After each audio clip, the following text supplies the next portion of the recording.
আসসালামু আলাইকুম। SMT blog and কুকিংয়ে সবাইকে স্বাগতম। যারা আমার ফেসবুক পেজে থেকে দেখছেন তারা আমার পেজটিকে লাইক ও ফলো দিয়ে পাশে থাকবেন। আর যারা আমার ইউটিউব চ্যানেল থেকে দেখছেন তারা আমার চ্যানেলটিকে সাবস্ক্রাইব করে পাশে থাকা বেল আইকনটি বাজিয়ে দেবেন। তাতে করে আমি ভিডিও দেওয়ার সাথে সাথে নোটিফিকেশন আকারে চলে যাবে। আর যারা অলরেডি সাবস্ক্রাইব করেছেন তাদেরকে জানাই অসংখ্য ধন্যবাদ। আজকে আমি রান্না করব গরুর মাংস দিয়ে বুটের ডাল। এখানে আমি হাফ কেজির মতো গরুর মাংস নিয়েছি, আর মাংসটা দেখতেই পাচ্ছেন একেবারেই ছোট ছোট করে আমি কেটে নিয়েছি। আপনারা চাইলে এটাকে কিমা করেও নিতে পারেন। একটা ফ্রাই প্যানের মধ্যে বেশ কিছুটা সরিষার তেল দিয়ে দিয়েছি, তার মধ্যে আমি মাংসটা দিয়ে দিলাম।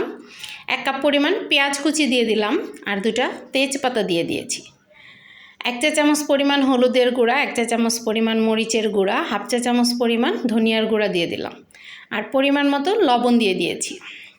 1 টেবিল চামচ পরিমাণ আদা বাটা, 1 টেবিল চামচ পরিমাণ রসুন বাটা দিয়ে এখন এটাকে ভালোভাবে নেড়ে চেড়ে মিশিয়ে দিচ্ছি।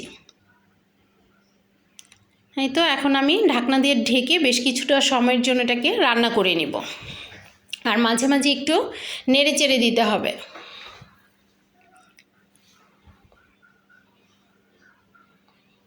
এটা প্রায় কষানো হয়ে গেছে, আবারও আমি একটু ঢাকনা দিয়ে ঢেকে রেখে দিলাম। এই তো দেখুন এখন কিন্তু পুরোপুরি কষানো হয়ে গেছে। এখন আমি এর মধ্যে অল্প একটু পানি দিয়ে দিচ্ছি, আর পানিটা কিন্তু অবশ্যই গরম পানি দিতে হবে। গরম পানিটা দিলে মাংসটা কিন্তু ভালো হয় খেতে। তো ঢাকনা দিয়ে ঢেকে আবারও বেশ কিছুটা সময়ের জন্য আমি রান্না করে নিচ্ছি।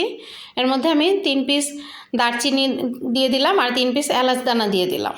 আবারও বেশ কিছুটা সময় ধরে আমি এটাকে কষিয়ে নেব। কষানো হয়ে যাওয়ার পর এখানে আমি 1 কাপ পরিমাণ বুটের ডাল দিয়ে দিলাম, আর এই ডালটাকে আমি আগেই ধুয়ে ভিজিয়ে রেখেছিলাম কিছুটা সময়ের জন্য। এখন ডাল আর মাংসটাকেও আমি বেশ কিছুটা সময় ধরে কষিয়ে নিব, আর ঢাকনা দিয়ে ঢেকে রান্না করে নিব।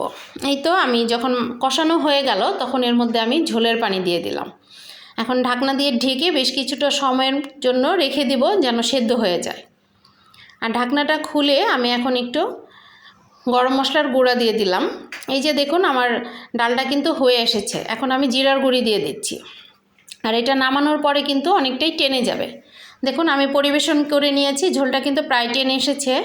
আমার রান্নাটি যদি ভালো লেগে থাকে প্লিজ একটা লাইক করে দেবেন, কমেন্ট করে জানাবেন কেমন হয়েছে, ফ্রেন্ডস অ্যান্ড ফ্যামিলির সাথে শেয়ার করে দেবেন। সবাই ভালো থাকবেন। আল্লাহ হাফেজ।